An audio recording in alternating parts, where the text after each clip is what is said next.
Quero falar de dança das cadeiras agora no governo federal. Ontem nós contávamos aqui para vocês no 3 em 1 aquela expectativa para a chegada de Guilherme Boulos na Secretaria-Geral da Presidência da República. Pois bem, isso se confirmou e o que a gente está agora atrás é de que maneira que isso está repercutindo para os partidos do Centrão que, de certa forma, integram a base do governo, mas daquele jeito. Vamos então conversar com a nossa caçadora de bastidores, Vitória Bel, que já foi atrás dessa também e vai contar pra gente agora. Bem-vinda, Vitória. Oi, Evandro. Olá a todos que nos acompanham. Pois é, a nomeação de Guilherme Boulos teve uma interpretação já feita por parlamentares e lideranças de partidos de centro, inclusive interpretação essa que também é compartilhada por representantes de partidos mais à esquerda, viu? Todos eles conversaram ali com a gente no off, como a gente diz aqui, sob aí anonimato. O que eles disseram é o seguinte: essa nomeação de Boulos, além, é claro, de representar uma ajuda para o governo federal, para uma tentativa de aproximar Lula dos movimentos sociais, isso também tem uma sinalização para dentro do Congresso Nacional que o governo vai seguir no enfrentamento aos partidos de centro, se distanciando desses partidos e levando as pautas para a rua, para que a sociedade repercuta essas pautas e de fora para dentro exista uma pressão que leve os deputados e senadores a votarem pelas pautas e projetos de interesse do governo. Vamos lembrar que Guilherme Boulos foi uma das lideranças que organizaram as manifestações contra a PEC da blindagem e também contra um provável avanço do projeto de lei que poderia anistiar presos e condenados por tentativa de golpe. E Guilherme Boulos tem justamente essa relação com os movimentos sociais e, portanto, tem a possibilidade de já dar uma ordem ali quase que direta ou fazer um pedido direto para esses movimentos irem para as ruas, fazer uma pressão anti-Congresso Nacional, contra o Congresso Nacional e a favor do governo. Essa é a interpretação de lideranças de centro. Apesar disso, a gente lembra o quê? Que o governo, o Palácio do Planalto, também está conversando com o presidente da Câmara, Hugo Mota, para que ele ajude numa articulação com alguns deputados de centro que eles identifiquem que possam ser fiéis ao presidente Lula. Então, o Hugo Mota está trabalhando também a favor do Planalto. E o que essas duas movimentações juntas podem representar na interpretação dessas lideranças? Um jogo duplo de morde e assopra que o governo está investindo justamente para quê? Para que a sociedade pressione por pautas de interesse do governo, pressione os deputados e depois o Palácio do Planalto consiga negociar, assoprar e negociar, gerando aí uma certa margem de lucro na negociação entre Congresso e governo federal. Essa tem sido, portanto, a interpretação de partidos de centro. Ontem, o deputado Guilherme Boulos postou, inclusive, nas redes sociais, um agradecimento ao presidente Lula pela nomeação. Ele disse o seguinte: agradeço ao presidente Lula pelo convite para ser ministro da Secretaria-Geral da Presidência da República. Minha principal missão será ajudar a colocar o governo na rua, levando as realizações e ouvindo as demandas populares em todos os estados do Brasil. E aí a gente também pontua a importância dessa conexão com os movimentos sociais para as eleições do ano que vem. Porque Lula, em 2022, teve uma certa dificuldade de ir para a rua, de conseguir gente para a campanha dele de rua. Então, o Guilherme Boulos pode ajudar nesse volume de pessoas em campanha de rua, levando mesmo a militância a fazer campanha para Lula em 2026. E é claro, por último, a gente pontua que o presidente Lula estava, sim, insatisfeito com o trabalho de Márcio Macedo, que era, então, secretário-geral da Presidência da República, justamente porque Márcio Macedo não estava conseguindo fazer essa movimentação social em favor do Palácio do Planalto. Evandro. Muito obrigado pelas informações, Vitória Bel. Um abraço para você. Vá chamando a gente aqui se você tiver mais informações. Eu vou passar para o nosso Zé Maria Trindade para falar um pouco sobre essa chegada de Boulos ao governo. O que a Vitória Bel nos conta, o Zé Maria, é que isso tem a ver com essa estratégia que também é da ministra de Relações Institucionais, Gleisi Hoffmann, de olhar para os seus, acolher os seus, né, aqueles que estão realmente alinhados ao governo, e entrar no embate maior com aqueles que dizem que podem acompanhar o governo em algumas pautas, mas não caminham lado a lado ou de braços dados ali com o presidente da República. Você entende que essa vinda do Boulos pode, digamos, esgarçar ainda mais essa relação, fazendo com que as negociações tenham de se intensificar e que o morde-a-sopra também aumente? Pois é, mas só que agora não está soprando, não, está só mordendo, né, e afastando o centrão. Uma boa apuração da Bel, como sempre, né? Eu disse aqui de que a nomeação do Boulos era para o Lula um basta naquela história de um governo de concertação, um governo de acordo geral. Não, agora é um governo de esquerda. O discurso mudou, esse discurso nós contra eles, esse discurso de que os ricos que moram na cobertura não querem pagar o condomínio, esse discurso aí, ele desagrada muito, principalmente o centro, o centrão e, evidentemente, a direita, né? Que não vê nenhum problema em morar numa cobertura, não vê nenhum problema ser rico, porque a riqueza atrai mais capital e atrai mais empregos. A divisão da pobreza é que é o problema geral do mundo, né? Mas, pois bem, a ministra Gleisi Hoffmann chegou no Palácio do Planalto e lá no início eu falei, olha, é uma postura diferente nesse sentido, de que, olha, nós temos que tratar os adversários como adversários. Oposição é oposição, governo é governo. Parafraseando aquela história do Lúcio Flávio, né? Olha, eu não estou entendendo essa vida. Bandido para mim é bandido, polícia é polícia. E houve um momento que misturou ali. Aí ele falou essa frase. E estava assim. Eu disse aqui em entrelinhas e depois muito claramente. Senhores, líderes de oposição indicam no governo, têm interesses no governo e recebem favores do governo. Ex-líderes do PL tinham indicações de diretorias do Banco do Brasil. Então, assim, isso não pode funcionar, isso não está certo para nenhum dos lados. E a Gleisi disse, qual é o raciocínio? Se a gente faz aí uma filtragem, sobra mais cargos, sobram mais vantagens para os nossos, os aliados. Essa é a política que está sendo aplicada e Boulos trouxe isso na mensagem de Gleisi Hoffmann. Vou falar aqui um bastidor. O governo decidiu demitir os que não votaram com ele na medida provisória do IOF. Mas não parou isso lá nos cargos altos, não. Disparou aqui na esplanada dos ministérios e em todo o país, nas representações estaduais, o terror. O terror. Todos que têm cargos aqui estão temendo. 135 assessores foram demitidos.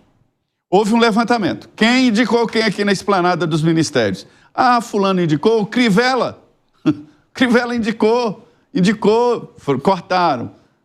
Assessores no Ministério tal, no Ministério... Já veio a ordem do Palácio para o ministro e o secretário-geral do Ministério demitir. Veja bem, estamos falando ali de bagrinhos, de salários ali de 9 mil, de 5 mil reais, que aqui são os cargos de confiança, que aqui para Brasília é nada. Então estão descendo a isso. Mas o raciocínio é de que demitindo esses, já são 135 e tem mais 300 no caminho. Demitindo esses, cabem novas indicações. Uma nova base governista. O deputado precisa indicar para fazer campanha, funcionários ali dos ministérios e tal. E tem um grande capital, são quase 100 mil cargos de confiança. Esses cargos de livre provimento, como se diz, não precisa de concurso, basta a indicação do deputado. Então, a guerra é muito forte. Estranhamente, a oposição está agradecendo. Os deputados do PL me dizem o seguinte, é bom que eles estão empurrando o centrão para a gente. E inclusive eu quero perguntar para você que nos acompanha, você concorda com a indicação de Boulos como ministro da Secretaria-Geral? Sim, ele tem perfil para o cargo. Não, faltam experiência e preparo. Prefiro outro nome no governo. Dê lá a sua manifestação, a sua opinião, para a gente contar depois para todo mundo que nos acompanha no 3 em 1. Fábio Piperno, quando a gente estava falando sobre as expectativas nesta segunda-feira, você falou... Tudo bem, o Boulos pode chegar, mas eu não vejo de que maneira que ele acrescentaria para esse governo. Qual que é, então, agora a sua convicção depois que sim, ele foi indicado, aceitou e se torna o novo ministro da Secretaria-Geral da Presidência? As minhas convicções não se moveram em absolutamente nada, nenhum centímetro. Meio centímetro. Primeiro, porque, veja, o governo procurar repaginar sua base é lícito, é necessário, é importante, é do jogo e até deixa tudo mais claro, quem é governo e quem é oposição. Porque tem uma parte meio híbrida aí que ninguém entende direito o que é. Então agora pelo menos isso fica mais claro. Para fazer isso não precisa do Boulos, o governo já tem os seus canais, os seus interlocutores e as suas lideranças, não só na esplanada como no Congresso, para exatamente limparem a área. Então, em relação a isso, zero. Boulos pode melhorar a interlocução com os movimentos sociais? Também não sei, porque por mais que o governo tenha algumas dificuldades com esses movimentos, como por exemplo o MST, isso ocorre porque o governo não tem condições de atender todas as suas pautas, todas as demandas desses movimentos. E vai continuar assim. O governo não vai sair, por exemplo, desapropriando terra aí de norte a sul do país só porque agora tem o Boulos aí no ministério. Isso não vai mudar. Do ponto de vista prático, o que eu vejo, sim, é um prejuízo eleitoral ao PSOL. E tem gente do PSOL preocupada com isso. Por quê? Porque na última eleição para deputado federal, Boulos teve 1 milhão de votos. Bom, para quem irão esses votos agora? Esses votos continuarão com indicados do PSOL ou vão se dispersar, por exemplo, por outros partidos de esquerda, como o PT? O PT pode indiretamente lucrar um pouco com isso. Então, até agora, eu honestamente não vi quem possa lucrar com essa nomeação de alguém que só vai poder continuar no ministério até o começo de abril ou, se quiser prosseguir, não vai poder ser candidato a deputado. Ô Bruno Musa, e o Zé traz uma análise muito interessante também, que vem do Centrão, que vem da oposição, que é, com essa guinada cada vez maior à esquerda mesmo no governo, você empurra o Centrão para a oposição e, consequentemente, para a direita. Ou seja, seria mais uma oportunidade que a direita tem de montar nesse cavalo e já se preparar para as eleições 2026 e que talvez ela não aproveite? Pois é, mais uma oportunidade que não pode deixar de passar. Eu acredito, e a gente vem batendo aqui nessa tecla, que as pequenas diferenças, as micro diferenças devem ser deixadas para depois. Agora é hora de focar naquilo que tem do pilar essencial de alinhamentos, seja de interesses ou de objetivos e de planos para um país, que obviamente eu acho que falta e carece muito para todos os lados aqui. Mas de qualquer maneira é hora da direita se unir e esquecer dessas micro diferenças, deixar para depois essa discussão. No momento, é hora de tirar quem está no poder, através do voto, mostrando para a população o populismo que estamos vivendo e que a consequência ela é gigantesca ao longo do tempo, para que esse movimento, obviamente, seja palatável para a população, que eles entendam o que de fato está acontecendo. Esse movimento não é só no Brasil, não. Estamos falando de vários países na Europa que estão migrando também, que estão vendo o comportamento dos jovens tombarem muito mais à direita. Foi na Argentina, foi nas últimas eleições na Espanha, na Áustria, na Itália, na Finlândia, enfim, nos Estados Unidos, uma série de países. Então, tem mudanças comportamentais que são analisadas na base da sociedade. Se a direita não capitanear isso, quando tem esse novo alinhamento de discurso, esse interesse de parte da população importante, que são os mais jovens, entender uma mudança de flexibilização de trabalho, de não querer mais a CLT, enfim, pautas defendidas pela própria esquerda, sindicalismo, né? É hora realmente de aproveitar isso. Se não souber aproveitar agora, mais uma vez, está com a faca e o queijo na mão, ainda com uma rejeição do Lula batendo ali no piso dos 50%, com difícil romper, você vai deixar quem tem a máquina na mão e sabe se posicionar, sabe falar bem com o público, angariar esse voto mais uma vez. Então, de novo, é hora de deixar o ego de lado, deixar, desculpa a palavra dura, a burrice de muitos, entender que, se não fizer estrategicamente de novo, entregará novamente o país para a esquerda, em uma situação em que o caos econômico, através do fiscal, já é assumido pelo próprio governo. Então, vale muita atenção. Qual o caminho quer escolher? O ego ou aquele mais estratégico? Sem dúvida nenhuma, isso acaba afugentando o centrão. Mas como será capitaneado isso? Se cada um começar a bater a cabeça de um dos lados, a gente já viu outros exemplos de países que acabaram entregando para o governo atual. Roland Gani, se o centrão, então, estaria sendo empurrado, está faltando o quê? A oposição abraçar? Exatamente, né? Porque tá com a faca e o queijo na mão. Agora, a oportunidade está passando, o cavalo está passando.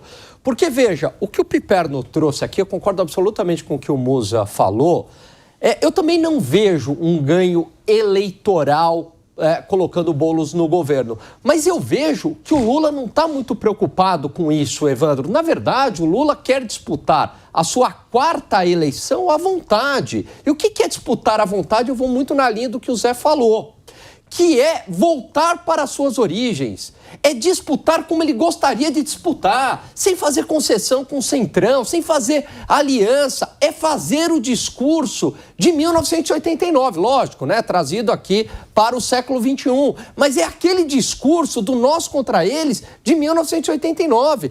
Claramente ele está fazendo um aceno cada vez mais, radicalizando cada vez mais para a esquerda, né? Ele colocou a Gleisi no governo, ele coloca o Boulos agora no governo, ele liga a turbina ali das políticas desenvolvimentistas, políticas heterodoxas, políticas de esquerda.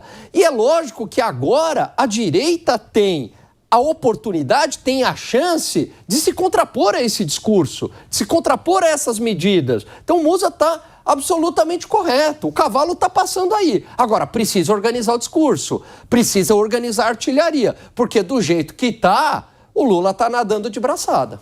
Piperno, você entende também que essa vinda de Boulos pode causar um ciúminho ali também na base do PT, por justamente haver uma discussão meio que sobre sucessão, sobre o fato de Boulos talvez ser a pessoa que poderia carregar esse, digamos, instituto político montado pelo Lula ao longo de décadas? Eu acho que pode haver ciúme, se tem certeza que vai ocorrer ciúme. Primeiro porque ele não vem, então, para uma função de curto prazo. Claramente alguém que não vai se candidatar na próxima eleição e vai ficar no governo. E caso o Lula vença, será um dos integrantes, sim, do Lula 4, de um eventual Lula 4. Ora, o PT certamente olha esse lance futuro, esse lance projetando o futuro, com um pouco de preocupação, sim, porque vê claramente na figura do Boulos um dos preferidos do presidente da República. E vejam, esse foi um governo, esse tem sido um governo difícil, um governo de minoria, um governo que tem que negociar absolutamente tudo e que, apesar disso, vai entrar no seu último ano com recuperação de popularidade, com alguns ativos eleitorais importantes, como, por exemplo, o IR, com o fato do país ter saído do mapa da fome, que embora muita gente não considere, mas é obra, sim, é importante, é fundamental. Ontem o ministro Haddad, hoje, aliás, o ministro Haddad chamou atenção para um outro detalhe que é muito importante. A tendência é que o Lula termine o quadriênio dele com a menor inflação acumulada em qualquer quadriênio comparável com esse. Isso também não é por acaso. Então, há conquista, assim, é óbvio que há problema, a gente não vive no melhor país do mundo, mas há problemas. Há problema fiscal, há problema de segurança pública. E há um monte de virtudes aí, nossa, por mais que você tenha razão em falar do arrefecimento inflacionário, mas como a inflação foi se acumulando ao longo dos anos, Evandro, e aí tem uma distinção entre custo de vida e inflação. Então, essa inflação acumulada ao longo dos anos, os salários não acompanharam. Então, o custo de vida ficou muito elevado. Porém... E a inflação continua subindo, só que subindo menos. Mas é uma sensação de um custo de vida elevadíssimo. Sim, mas também num país em que houve recuperação da renda. A renda média aumentou. Aliás, o ano que vem, quando o novo IR entrar em operação, o Brasil vai isentar todo mundo que vai receber até 3,1 salários mínimos, 3,2, sendo que o atual governo herdou um país em que quem ganhava 1,6 salários mínimos já começava a pagar IR. Mas o país então, pós-pandemia. Agora, também fazer isenção de IR com irresponsabilidade fiscal, aí também é fácil, né? Claro que é fácil, porque não é o caso. Deixa eu seguir um pouquinho aqui, trazer também as notícias que são de fora aqui do nosso quintal. Antes, eu quero trazer mais uma manifestação da nossa audiência. Pode rodar por aqui, por favor. Vamos jogar no nosso telão.